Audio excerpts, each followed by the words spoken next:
Alors nous allons maintenant enclencher cette session sur un tout autre sujet, celui des fundraising. Alors Dominique l'a rappelé en début de conférence, 16 milliards et demi qui a été levé globalement dans le marché du private equity par les membres de France Invest précisément l'année dernière, donc un nouveau record, et 9 milliards à peu près pour le LBO. Alors on va revenir avec nos trois intervenants sur cet environnement de marché qui semble extrêmement favorable. Enchaînons tout de suite avec vous. Michel Paris, PAI Partners, donc, a récemment finalisé la levée de son 7e fonds, vous avez tous ça en tête, à 5 milliards d'euros, alors que vous avez vu affluer 15 milliards d'euros de demandes de souscription. J'ai donc deux questions à cet égard. Qu'est-ce que veut dire cet environnement de marché ? Et pourquoi est-ce que vous avez choisi de réfréner l'afflux d'argent et de limiter finalement la taille du fonds par rapport à la demande ? Bonjour, alors la seconde question elle est très simple à adresser. En fait, on ne sait pas très bien comment on pourrait investir plus de 5 milliards. Donc on s'est dit que 5 milliards c'était largement suffisant, sachant en plus effectivement que nous avons fait une grande promesse à nos co-investisseurs de leur offrir 1,5 milliard en plus. Donc quand on fait nos petits raisonnements, c'est 6,5 milliards à déployer sur grosso modo 3 années et demie. C'est un rythme d'investissement qu'on n'a jamais délivré. Et donc on se dit que c'est largement suffisant. Et on voit la pression qui existe sur effectivement des très grands acteurs qui ont levé des fonds à 15 milliards, avec la conséquence qui est qu'ils prennent des risques importants. Je ne sais pas quelles sont les conditions du deal. Yann Bauer qui vient de faire Advent en Autriche en achetant des actifs très cycliques à GE, mais ça montre bien quand même que aujourd'hui, alors qu'on est à un top de marché, on se met quand même à acheter des actifs cycliques, ce qui est quand même un tout petit peu bizarre. Donc voilà, c'est juste parce qu'on se dit que c'est très difficile d'investir autant d'argent qu'on a limité. Le point très intéressant dans ce qu'on a fait, c'est qu'en fait, on a limité chacun de nos investisseurs, de nos plus gros investisseurs, à 150 millions. Ce qui était quand même assez compliqué parce qu'il y avait certains, que moi, vous les connaissez comme moi, ils étaient plutôt là pour mettre 400 millions. Donc quand on leur a dit que c'était 150 millions parce qu'on voulait faire de la place à tout le monde, accueillir tous les gens avec lesquels on avait dialogué sur les 4 ou 5 dernières années.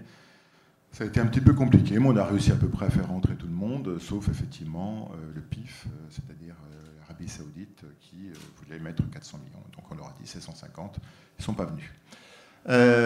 Sur le marché en tant que tel, tout a été dit, donc je fais un résumé. Petit 1, on a un déséquilibre offre-demande majeur. Petit 2, notre industrie est totalement résiliente et donc effectivement une catégorie d'investissement extrêmement attractive. On continue à produire des retours qui sont supérieurs aux autres catégories et on renvoie beaucoup d'argent à nos investisseurs. Donc en fait, ils n'arrivent pas à tenir leurs allocations puisqu'en fait le private equity renvoie. Oui, les statistiques de Preqin montrent, ou Preqin, je ne sais pas comment on dit, montrent qu'en fait les flux sont négatifs. C'est-à-dire en fait on renvoie plus d'argent que ce qu'on appelle.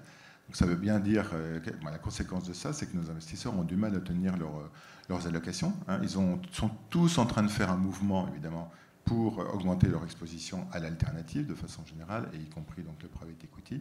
Et ils ont du mal à tenir cela, donc effectivement, ils sont un tout petit peu excités, ils aiment...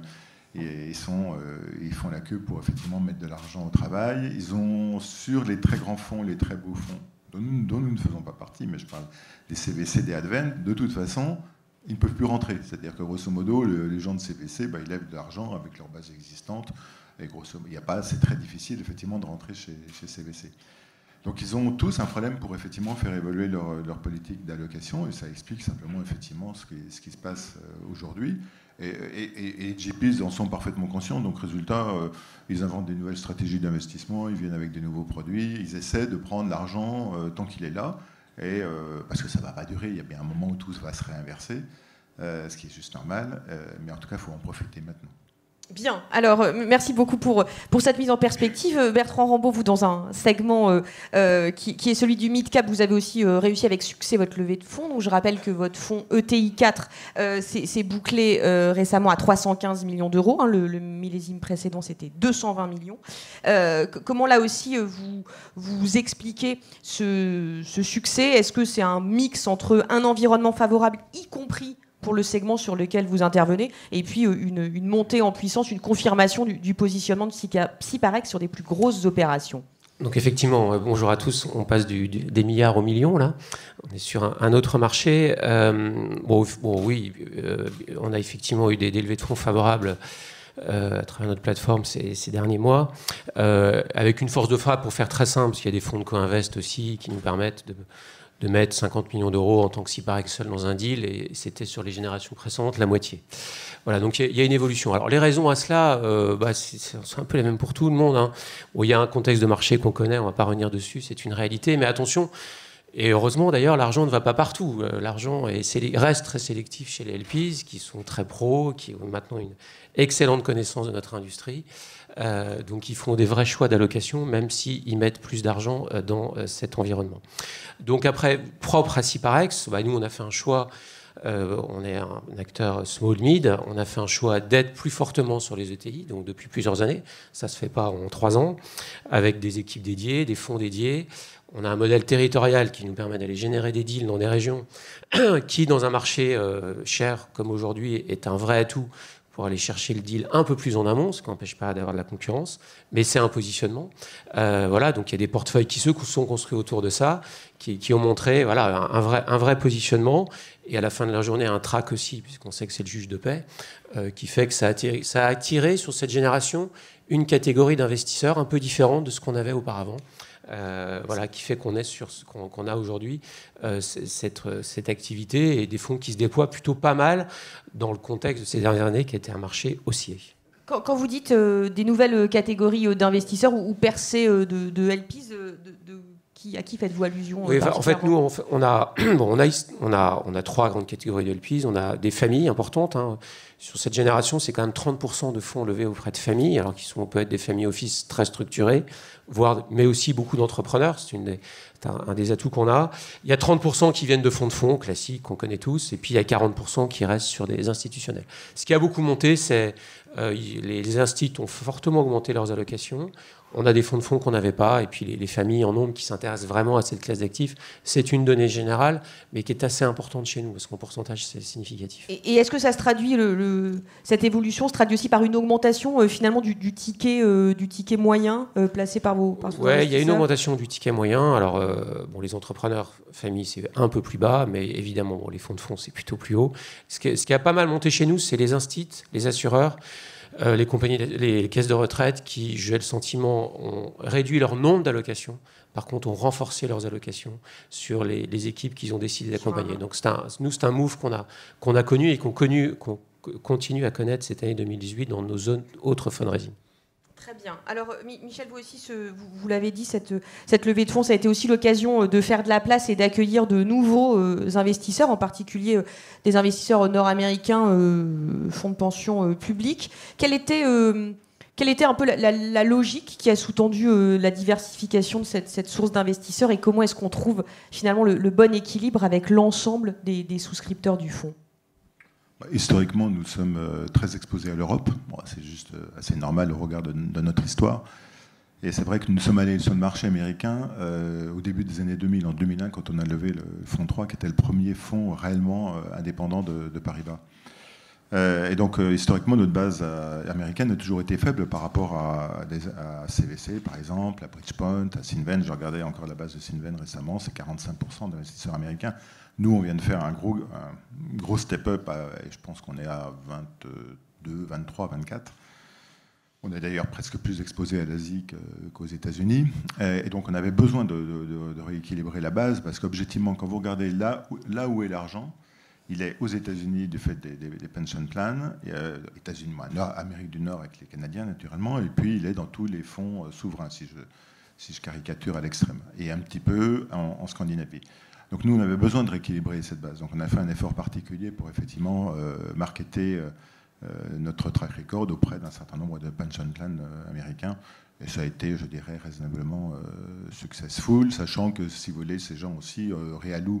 Ils font bouger leur portefeuille de GPs à la marge de façon, progressive et modeste, mais on a réussi à leverager tout cela. Je voudrais dire quand même quelque chose sur notre industrie. Ça a été dit par quelqu'un, nous sommes une industrie de vintage. Notre seule et unique ambition, c'est de faire mieux que nos compétiteurs dans le vintage. Donc nos retours sur investissement vont baisser, puisqu'on va se prendre effectivement des ratings très importants, mais ce n'est pas très grave. Le seul objectif d'un GP, c'est de délivrer mieux que ses joyeux camarades. Ce qui rend notre vie extrêmement simple, évidemment, comme vous l'avez imaginé. Faites bien de remettre ce sujet en perspective. Alors, Julien, qu'est-ce que, finalement, cet environnement de marché, il est favorable aux GPs, le rapport de force est plutôt en leur faveur aujourd'hui. Comment ça se concrétise et traduit dans les termes et conditions des règlements des fonds? Est-ce qu'on voit vraiment la prise de pouvoir des gérants?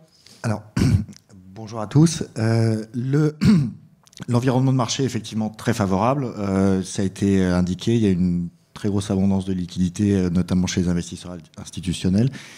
Cette surabondance de liquidités bénéficie essentiellement aux bons GP, donc avec une certaine taille, un certain track record. Donc c'est ceux-là qui sont en situation de force aujourd'hui. Et l'impact sur la négociation des termes et conditions est double, je dirais. Les levées de fonds ont tendance à être plus rapides pour ces acteurs. Et la négociation des termes et conditions moins âpre sur les éléments commerciaux, puisque la surabondance de candidats permet de maintenir les prix proposés. Néanmoins, on constate également un alourdissement du poids réglementaire pesant à la fois sur les GP et sur leurs investisseurs principaux, notamment en France les compagnies d'assurance, qui là peuvent donner lieu à des négociations plus techniques pour non pas améliorer la situation économique des investisseurs, mais permettre l'investissement dans le véhicule. On a mentionné aussi finalement l'internationalisation de l'ensemble de ces bases de souscripteurs, y compris, c'est aussi vrai pour des équipes de taille plus moyenne, hein, c'est pas nécessairement l'apanage que du large cap. Est-ce que ces investisseurs, notamment ceux qui viennent d'Asie ou du Golfe, vont avoir des contraintes réglementaires ou des demandes très spécifiques pour s'insérer dans les fundraising et dans les conditions ? Alors j'aurais tendance à dire que les conditions de marché dans le cadre des levées de fonds internationales ont tendance à s'harmoniser. Effectivement, l'internationalisation est de plus en plus importante. On voit donc de nouveaux acteurs Moyen-Orient, mais également Asie du Sud-Est. Les compagnies d'assurance de Corée du Sud font une percée qui est relativement intéressante. Je dirais que sous réserve de ce que j'ai évoqué précédemment, à savoir les contraintes réglementaires spécifiques, donc notamment les systèmes de commercialisation, mais qui sont tout à fait gérables, la négociation économique avec ces acteurs qui sont soit bien conseillés, soit déjà bien sophistiqués, est relativement harmonisée au travers des différentes géographies. Et alors, ils en prennent de la SLP, si je puis dire. Ça a rencontré son marché, ce véhicule qui se voulait alternative au Limited Partnership. Alors oui, là, je crois qu'on peut saluer l'action notamment de France Invest et de France Vasso derrière ce projet. La SLP est plutôt un succès. 30% des levées importantes en France ont utilisé ce véhicule au cours de l'année 2017. Donc, pour un véhicule très récent, c'est un signe de succès. Après, il a les inconvénients des véhicules très récents, c'est-à-dire relativement peu de recul à l'international, notamment sur les traitements fiscaux. Et donc, il y a certaines juridictions avec lesquelles ça marche très bien aujourd'hui et d'autres pour lesquelles on a des difficultés qui ne sont pas encore résolues, sur lesquelles, évidemment, l'ensemble des acteurs travaillent avec les administrations et les régulateurs. Pour partager un peu de vécu, pour partager un peu de vécu, nous on vient de lancer un véhicule entre la France et le Canada, et donc on est parti sur une SLP, et ça a été une vraie galère. Et sur l'aspect fiscal, non mais c'est ce que vous dites, c'est l'aspect fiscal, et pas tellement pour les Français d'ailleurs, mais ça a été un vrai sujet pour les Canadiens par rapport à leur traitement fiscal sur les plus-values réalisées en France. Enfin bref, donc c'est un super outil. Mais en fonction des zones géographiques, il y a encore 2-3 réglages à opérer. Et voilà, j'avoue que moi, j'étais un peu surpris par la complexité à laquelle on a dû faire face. Et en fait, pour finir l'histoire, on a dû revenir sur un fonds exactement plus classique. Donc, le prochain coup, on y arrivera. Mais c'est la fiscalité qui était un sujet. Mais voilà, tout à fait. Le problème de fonds, c'est simplement qu'on s'appelle la France et pas le Luxembourg. Si vous voulez, pour un investisseur américain, n'importe quel véhicule au Luxembourg, même s'il ne l'a pas regardé, c'est mieux qu'un véhicule en France. Parce que le Luxembourg lui garantit une stabilité fiscale dont il n'est pas du tout sûr que la France va la lui garantir. Le Luxembourg, moi j'appelle ça un paradis fiscal en plein milieu de l'Europe. J'ai toujours pas compris pourquoi ça existait, mais bon, c'est comme ça. Et donc, tant que le Luxembourg sera là, je pense que le SLP sera très bien, mais il y aura toujours un temps de retard sur ce qu'on font les Luxembourgeois. Le business model du Luxembourg, en tant que pays, c'est justement d'être une plateforme d'accueil de tous que la finance peut imaginer. Donc, en tant que pays, ce business model est très efficient et beaucoup plus efficient que tout ce qu'on peut faire en France. On peut imaginer. Voilà. C'est juste aussi simple que ça. Et deuxième commentaire sur les fundraising. Nous, on ne l'a pas fait, mais quand je vois ce qu'a fait CVC et ce qu'a fait Advent, le débat, il a porté sur le hurdle. Donc, CVC a un hurdle un peu plus bas, à 6%, et Advent a obtenu un deal by deal. C'est-à-dire que, grosso modo, quand vous vendez une transaction, en fait, l'équipe prend sa quote-part du carry. Voilà. Donc ça, je pense que ça a été un peu ça le débat. Les fees n'ont pas tellement bougé. Le reste a été standardisé par les LIPA. Alors, sur le dernier sujet, ou l'avant-dernier sujet qu'on va regarder sur cette table ronde, c'est cette fameuse thématique de la plateformisation. On dit aujourd'hui, voilà, il y a un vrai mouvement de diversification et de développement multi-produits au sein, sous un même gérant, si je puis dire. S'il paraît que vous en êtes un exemple parfait. Vous avez du venture, vous avez du small cap, vous avez du mid cap. Est-ce que c'est toujours facile de bien expliquer la segmentation de ces offres aux investisseurs, et je pense évidemment au frottement qu'il peut y avoir entre TI4 et Midcap 3. Est-ce que ça, la ligne de crête est bien définie ? Quelle bonne connaissance de nos véhicules. On a une offre mezzanine aussi. Non, juste un mot. D'abord, on le sait tout, dans le private equity, il n'y a pas de modèle unique, ça se saurait sinon. Donc nous, on a fait ce choix parce qu'on est small mid, parce qu'on est dans les territoires, d'avoir cette offre qui a du sens. Et moi, je la résume en un mot, elle a du sens parce qu'il y a une très forte fertilisation entre nos bureaux. On a 10 bureaux, la moitié en France, la moitié à l'étranger. Et on peut Donc vous n'êtes plus un investisseur lyonnais ? Non, écoute... Je sais que ce sujet vous fait toujours très plaisir, Bertrand. Écoute, je pense qu'il faut assumer ses origines, et on est très fiers d'avoir des origines lyonnaises, mais bon, il y a de l'eau à couler sous les ponts. Et effectivement, on a un bureau à Lyon, c'est vrai, une équipe importante à Lyon, mais on en a 9 autres ailleurs, et plus d'investisseurs à Paris qu'à Lyon aujourd'hui. Donc pour venir au point, je pense que voilà, nous, ça a un vrai sens parce qu'il y a une super fertilisation entre nos activités. On va lever un deal dans l'Ouest à travers notre bureau à Nantes. C'est pas un deal equity, ça répond pas aux critères. On va pouvoir le renvoyer sur l'équipe mezzanine de Paris. Donc c'est répondre à une vraie demande sur ce segment de marché. Il est sûr que sur d'autres segments de marché, c'est évidemment plus complexe. Alors, pour répondre à la question, oui, ça peut poser des problèmes. Alors, de toute façon, c'est très simple. Il faut avoir des règles parfaitement claires et des lignes de métier très définies. Donc aujourd'hui, sans être trop jardin à la française, mais on est quand même obligé de l'être un peu, c'est des fonds dédiés, des équipes dédiées, et puis des frontières.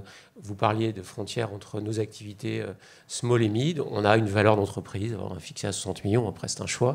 Donc soit on est au-delà, soit on est ETI, voilà, soit on est en dessous, et puis on a un fonds mid-cap, et puis c'est comme ça. Ça va à droite ou ça va à gauche. Et puis en fait, ce qu'on voit dans la durée, ça c'est très intéressant, c'est qu'en fait les portefeuilles sont super homogènes en termes de taille de boîte, en termes d'enjeux, en termes de culture de management. Donc la segmentation, elle a du bon. Et nous, aujourd'hui, c'est vrai que c'est un modèle qu'on a eu du mal, jusqu'à il y a 2 ans, à vendre à l'international. Parce que voilà, on ne cochait pas toutes les cases, ils n'aimaient pas ces plateformes. On voit que ça change. Et aujourd'hui, on a des internationaux qui viennent, donc ça veut dire qu'ils l'acceptent. On n'est pas les seuls à être là-dessus. Et je pense que c'est un élément de réponse au marché. Et c'est assez riche. Ça a aussi ses contraintes. Il ne faut pas avoir 10 lignes de business en parallèle, ça sera ingérable. Mais voilà, nous, d'avoir du venture dans le groupe sur le digital et d'avoir des ETI, ça a du sens. Il y a pas mal d'échanges. C'est une vraie richesse pour nous. Pour peu que la séparation soit bien claire et actée. Voilà, et on a des RCCI qui veillent. C'est que la réglementation, l'AMF est derrière un peu trop, mais c'est une réalité. Donc voilà, c'est hyper cadré. Nos LP sont hyper vigilants là-dessus. Alors justement, sur la vigilance des investisseurs, Julien, comment ils veillent, comment ils vérifient, si je puis dire, que les conflits d'intérêts n'émergeront pas entre ces différentes stratégies sous-jacentes au sein d'une même plateforme ? Alors... Déjà, effectivement, dans le cadre de leur due diligence, ils se font régulièrement accompagner par des consultants qui vérifient ces points de manière très, très précise. Comment est-ce qu'on peut les rassurer en leur montrant le track record, la manière dont ces situations peuvent être gérées par le passé, en mettant fortement à contribution les fonctions compliance et risques qui sont extrêmement sollicitées sur ces sujets, en ayant des règles extrêmement claires et en faisant un reporting de qualité en temps réel sur la réalisation des opérations dans la manière dont elles ont pu être allouées entre les différents véhicules. Alors, Michel, on a le sentiment, à tort ou à raison, que PAI ne s'inscrit pas dans cette stratégie et ce discours ambiant sur les plateformes. À ma connaissance, en tout cas aujourd'hui, vous êtes toujours dans votre métier historique, qui a évidemment évolué, internationalisé, européanisé, américanisé l'activité. Pourquoi est-ce que vous avez fait ce choix et est-ce que vous envisagez tout de même un jour de vous dire qu'il pourra y avoir de la diversification au sein de cette société de gestion ? Alors, petit 1, je vous rappelle qu'on était en état de mort clinique fin 2009, donc on a quand même notre propre histoire, notre propre route, et on la suit, je dirais, gentiment et tranquillement. Ça, c'est le premier point. Le deuxième point, pour effectivement, quand on regarde l'industrie, on voit qu'il y a des pure plays qui sont extrêmement successful. Donc moi, je parle toujours d'Advent parce que je suis admiratif de la trajectoire d'Advent. Je crois qu'ils avaient un fonds à 2,5 milliards en 2003. Et bon, ils ont un fonds à 15 milliards aujourd'hui. Donc vous voyez bien qu'il n'y a pas il n'y a pas pour seule solution que d'être diversifié.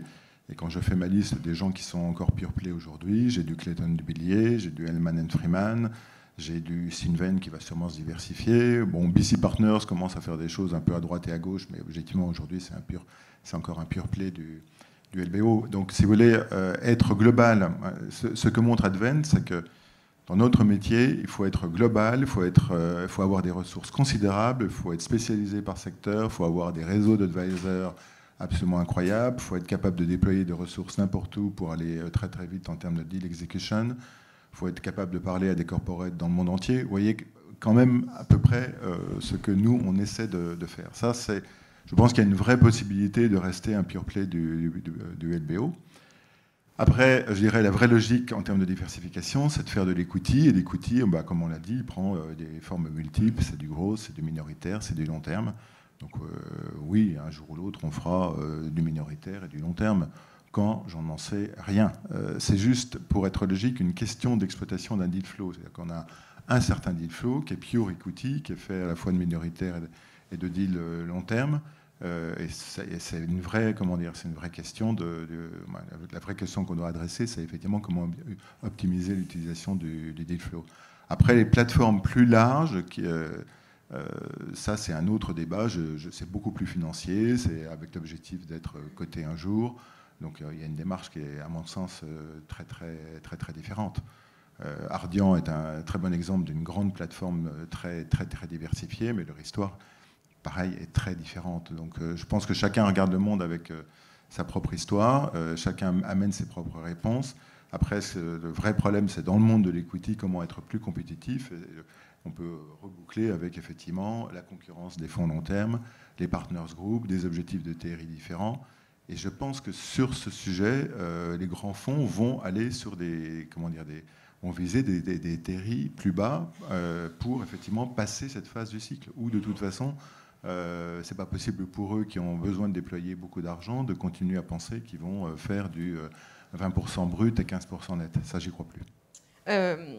Alors, merci beaucoup pour cet élément réflexif et de prospective. Bertrand, je vous poserai un peu la même question d'ouverture un peu pour clôturer cette session sur les enjeux, vous, de votre marché mid-cap vis-à-vis des investisseurs. Est-ce que vous avez l'impression qu'on va aller vers un marché de plus en plus structuré, vers des offres plus structurées, notamment en matière de co-investissement et de services qu'on va pouvoir offrir globalement aux souscripteurs? Est-ce que c'est le sens de l'histoire ?